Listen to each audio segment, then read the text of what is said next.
સ્પર્ધાત્મક પરીક્ષામાં નક્કી કરવામાં આવેલા જે આરઆર છે તે અને તે માટે જે અભ્યાસક્રમ નક્કી કરવામાં આવે છે તે મિત્રો આ બે બાબતો ખૂબ મહત્વની છે. અને જે આરઆર નક્કી કરવામાં આવે છે તે જો સંતુલિત રીતે એને રજૂ કરવામાં ન આવે અથવા આરઆર છે એ વિશાળ વર્ગને વિપરીત અસર કરે તેવા હોય અથવા જે અભ્યાસક્રમ છે અભ્યાસક્રમનો પ્રોપર વેઇટેજ ન આપવામાં આવે તો પછી પરીક્ષા આપનાર વિદ્યાર્થીઓમાં અસંતોષ ઊભો થાય છે. અને આવો જ અસંતોષ એ પોલીસ ભરતીના આરઆર અંગે આપણે બધાએ જોયો.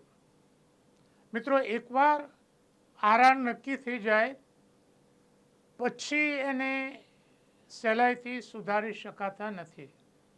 એટલે આજનો આપણો જે વિડીયો છે એ વિડીયો હવે પછી જે પોલીસની ભરતી થવાની છે તે અને અન્ય જે ભરતીમાં તમને એવું લાગે છે કે આ અન્યાયી જોગવાઈઓ છે તો એ અંગેની રજૂઆત તમે અત્યારથી કરો એ હેતુથી આ વિડીયો આપણે બનાવે છે. નમસ્કાર મિત્રો, અક્ષર અકાદમીના ઓનલાઈન પ્લેટફોર્મ પર હું પ્રોફેસર ડૉક્ટર બી રાઠોડ આપનું સ્વાગત કરું છું. મિત્રો, છેલ્લા 2-1 વર્ષથી ગુજરાતમાં લેવાતી જે પરીક્ષાઓ છે પરીક્ષાઓમાં મેથ્સ અને રિઝનિંગની બોલબાલા છે. અને કેટલીક પરીક્ષામાં તો એનું વેઇટેજ જરૂર કરતાં પણ ખૂબ જ વધારે છે. સામે પક્ષે ગુજરાતમાં જે ધોરણ 12ના જે વિદ્યાર્થીઓ છે એમાં સાયન્સ પ્રવાહ અને સામાન્ય પ્રવાહના જે વિદ્યાર્થીઓની જે ટકાવારી છે એ ટકાવારીમાં ખૂબ મોટો એવો તફાવત છે. 80% કે તેનાથી વધુ વિદ્યાર્થીઓ સામાન્ય પ્રવાહના એટલે કે આર્ટ્સ અને કોમર્સ ફેકલ્ટીના છે, જ્યારે 20%ની આજુબાજુના વિદ્યાર્થીઓ એ સાયન્સ પ્રવાહના છે. અને બધી જ પરીક્ષાઓમાં જો મેથ્સ અને રિઝનિંગનું વેઇટેજ રાખી દેવામાં આવે તો પછી આર્ટ્સ અને કોમર્સ પ્રવાહના જે વિદ્યાર્થીઓ છે એ વિદ્યાર્થીઓને અન્યાય થવાનો સંભવ છે. મિત્રો, આપણે કોઈ વિદ્યાર્થી કે કોઈ વર્ગનો વિરોધ કરતા નથી, પણ જે પરીક્ષાની જે સિસ્ટમ છે એમાં જે ખૂટે છે અથવા કંઈ અન્યાય કરતું છે એના વિશે આપણે અવાજ ઉઠાવીએ છીએ. તો આજે આપણે જે મેથ્સ અને રિઝનિંગનું જે વેઇટેજ કેટલું હોવું જોઈએ, કઈ કઈ પરીક્ષામાં કેટલું છે અને ગુજરાતમાં મેથ્સ સાયન્સ રાખનાર વિદ્યાર્થીઓ અને આર્ટ્સ કોમર્સના વિદ્યાર્થીઓની ટકાવારી કેટલી છે એના વિશે આપણે જોઈશું. પણ એ જોઈએ પહેલાં હજુ સુધી જો તમે અમારી આ ચેનલને સબસ્ક્રાઈબ ન કરી હોય તો ચેનલને સબસ્ક્રાઈબ કરી દેશો, કારણ કે સ્પર્ધાત્મક પરીક્ષામાં વિદ્યાર્થીઓને થતા અન્યાયનો અવાજ ઉઠાવતી કોઈ અકાદમી હોય તો એ અક્ષર અકાદમી છે.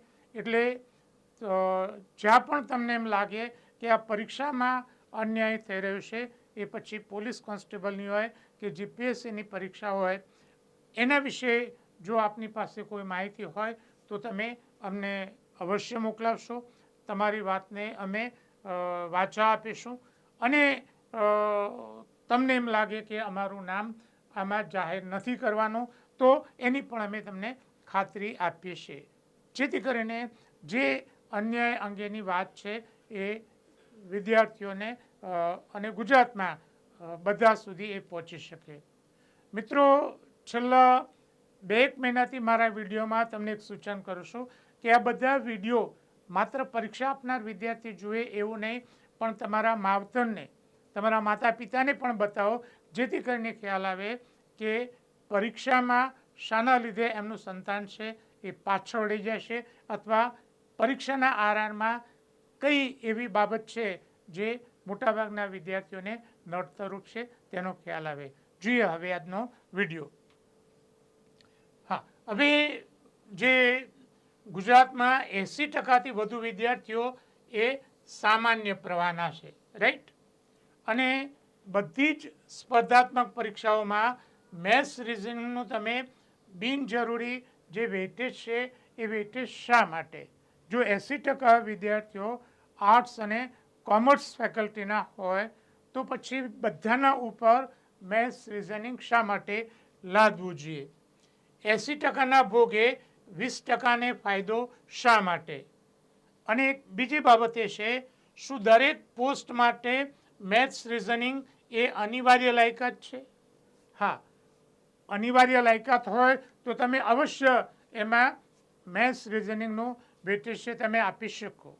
દાખલા તરીકે ગણિતના શિક્ષકની ભરતી હોય તો એમાં તમે એનું જે વેટેજ છે એ વેટેજ જરૂર હોય તેટલું આપી શકો. પણ સામાન્ય જે પોસ્ટ છે એ પોસ્ટમાં પણ આટલું બધું વેટેજ કે જે એની સાથે કંઈ લેવા દેવા નથી.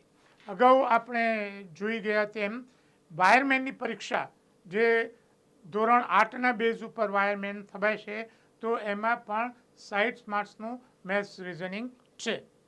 મેથ્સ રિઝનિંગમાં પાછું 40%નું ફરજિયાત ધોરણ એ પણ વિદ્યાર્થીઓને ખૂચે તેવો આ મુદ્દો છે.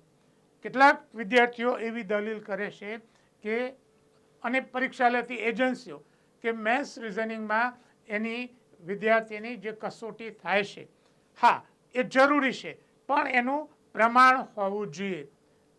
એનું જે યોગ્ય પ્રપોર્શનેટ જો એનો વેટેજ ન હોય તો એ વિદ્યાર્થીઓને એ અન્યાય કરતા છે. અને આનો અનુભવ કોન્સ્ટેબલની પરીક્ષામાં બધા જ વિદ્યાર્થીઓને વધતા ઓછા પ્રમાણમાં એનો થઈ ગયો છે. જોઈએ એના પછીની વિગત.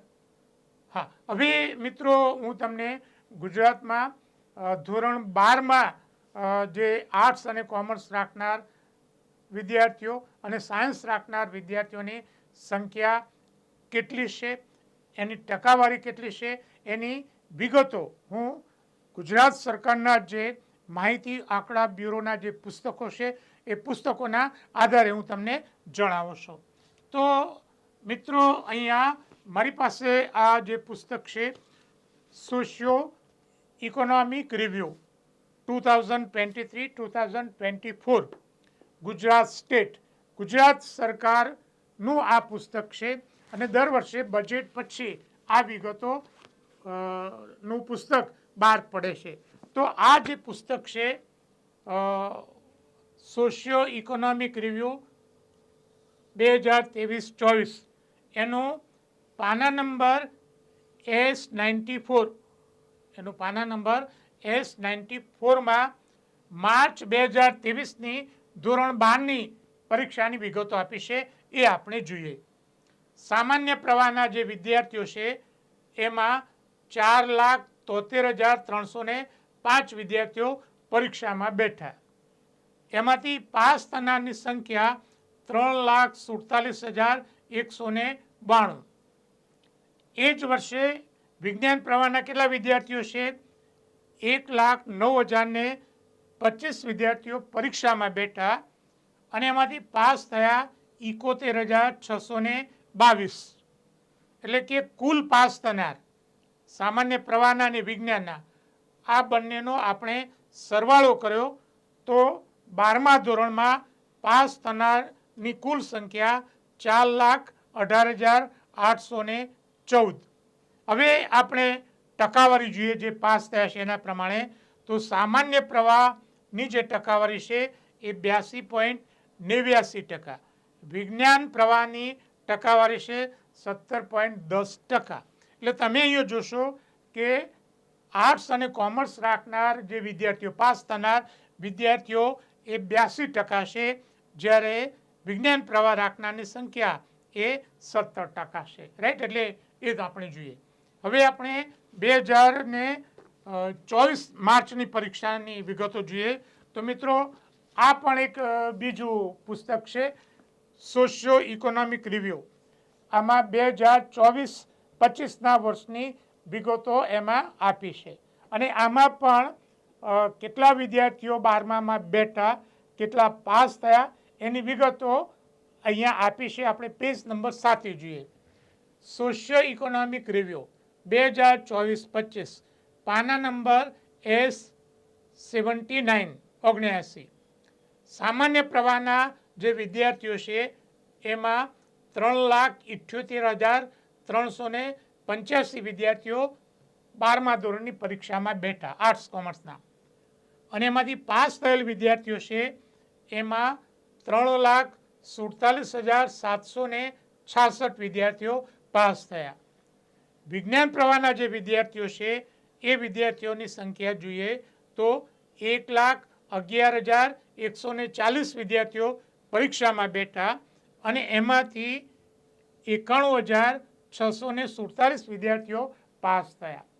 હવે બંને પ્રવાહના મીન્સ કે આર્ટ્સ કોમર્સ અને સાયન્સ પ્રવાહના જે વિદ્યાર્થીઓમાં કુલ વિદ્યાર્થીઓ જે પાસ થયા છે એની જે સંખ્યા આપણે અહીંયા બંનેનો સરવાળો કરીશું તો એ થશે 4,39,413, અને એમાં સામાન્ય પ્રવાહના જે પાસ થયેલા વિદ્યાર્થીઓની ટકાવારી અહીંયા 79.14 એટલે 79.14%, એટલે લગભગ અહીંયા 80% વિદ્યાર્થીઓ, અને વિજ્ઞાન પ્રવાહના જે વિદ્યાર્થીઓ છે એની સંખ્યા 20.85% છે. તો મિત્રો આ બંને વર્ષના આંકડા ઉપરથી તમને ખ્યાલ આવ્યો છે કે ગુજરાતમાં આર્ટ્સ અને કોમર્સના જે વિદ્યાર્થીઓ છે એની સંખ્યા 80%ની આજુબાજુ છે, સાયન્સના જે વિદ્યાર્થીઓ છે એની સંખ્યા એ 20%ની આજુબાજુ છે. પરીક્ષાનું આયોજન કરતી વખતે, એના આરઆર ઘડતી વખતે આ બાબત છે તમારે ધ્યાનમાં લેવી જોઈએ. તમે 20% ના ભોગે 80%ને જો નુકસાન કરતા હોય તો પછી વિદ્યાર્થીઓમાં એ અસંતોષ છે એ જાગશે.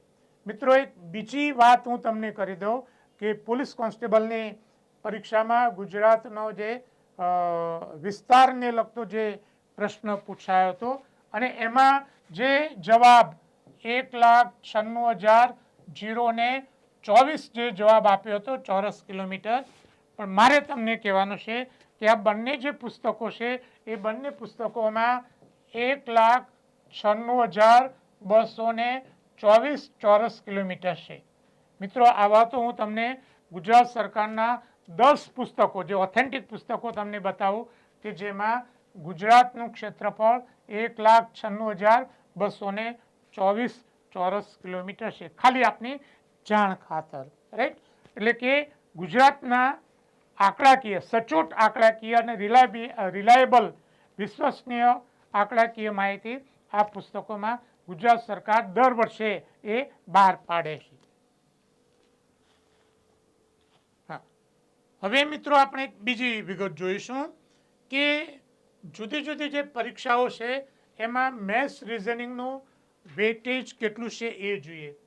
આપણી પાસે કેટલીક જે પરીક્ષાઓ છે પંચાયત સેવા પસંદગી મંડળની, મિત્રો આ જે આંકડાકીય વિગતો છે એ બધા તમે ધ્યાનથી સમજો.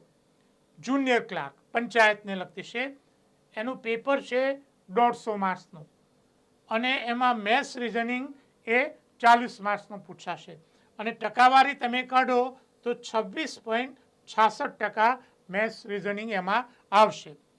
ગ્રામ પંચાયત મંત્રી પંચાયત સેવા પસંદગી મંડળની છે, 150 માર્ક્સનું પેપર, 40 માર્ક્સનું મેથ્સ રિઝનિંગ, અને એની ટકાવારી તમે કાઢો તો 26.66%.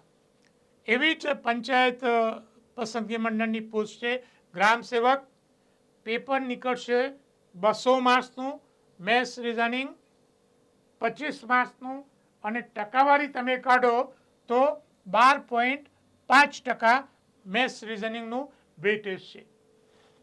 આવી જ પરીક્ષા છે ફિમેલ હેલ્થ વર્કર પંચાયત પસંદગી મંડળની છે, 200 માર્ક્સનું પેપર છે, એમાં મેથ્સ રિઝનિંગ 25 ગુણનું છે, અને અહીંયા એની ટકાવારી જુઓ તો પણ 12.5 છે. મલ્ટીપર્પઝ હેલ્થ વર્કર એ પણ પંચાયત સેવા પસંદગી મંડળની, પેપર 200 માર્ક્સનું નીકળશે, મેથ્સ રિઝનિંગ 25 પ્રશ્નો અને ટકાવારી 12.5. એ જ પ્રમાણે જે લાઈવ સ્ટોક ઇન્સ્પેક્ટર પંચાયત સેવા પસંદગી મંડળ 200 માર્ક્સનું પેપર, 25 ગુણના મેથ્સ રિઝનિંગ અને ટકાવારી જોઈએ તો 12.5%. એ જ પ્રમાણે મુખ્ય સેવિકા આ પણ પંચાયત પસંદગી મંડળની છે. પેપર 200 માર્ક્સનું, મેથ્સ રિઝનિંગના પ્રશ્નો 25 એમાં આવશે અને ટકાવારી જોઈએ તો 12.5%. સ્ટાફ નર્સ એ પણ પંચાયત પસંદગીની છે. 200 માર્ક્સનું પેપર, મેથ્સ રિઝનિંગ છે એ 25 માર્ક્સના પ્રશ્નો, ટકાવારી જોઈએ તો 12.5%. આંકડા મદદનીશ 200 માર્ક્સનું એક પેપર, 25 માર્ક્સનો છે એમાં મેથ્સ રિઝનિંગના પ્રશ્નો, ટકાવારી જોઈએ તો 12.5%. જોઈએ બીજી પરીક્ષાઓ. હા મિત્રો, આ પણ જે પરીક્ષાઓ છે પંચાયતની છે.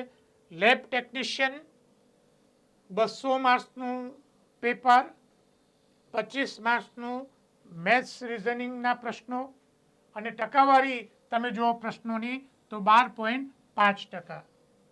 વિસ્તરણ અધિકારી કૃષિ પંચાયત સેવા પસંદગી મંડળ 200 માર્ક્સ છે પેપર, 25 માર્ક્સના મેથ્સ રિઝનિંગ અને ટકાવારી તમે જોશો તો 12.5%. નાયબ એકાઉન્ટન્ટ આ પણ પંચાયત પસંદગી મંડળની છે. 200 માર્ક્સનું પેપર, 25 માર્ક્સ છે એ મેથ્સ રિઝનિંગના પ્રશ્નો, ટકાવારી તમે જોશો તો 12.25. એના પછીનું જે પેપર છે રિસર્ચ આસિસ્ટન્ટ 200 માર્ક્સનું પેપર, 25 માર્ક્સનું મેથ્સ રિઝનિંગ અને એની ટકાવારી થશે 12.5. 25% નહીં થાય, રાઈટ? હા. હવે વિસ્તરણ અધિકારી સહકાર પંચાયત પસંદગી મંડળનું છે. પેપર 200 માર્ક્સનું નીકળશે, મેથ્સ રિઝનિંગ 50 માર્ક્સનું પૂછાશે એટલે એની ટકાવારી અહીંયા 25% થશે. નાયબ ચીટનીસ 200 માર્ક્સનું પેપર, એમાં 50 ગુણના પ્રશ્નો એ મેથ્સ રિઝનિંગના એટલે એનું મેથ્સ રિઝનિંગનું વેઇટેજ છે એ 25%.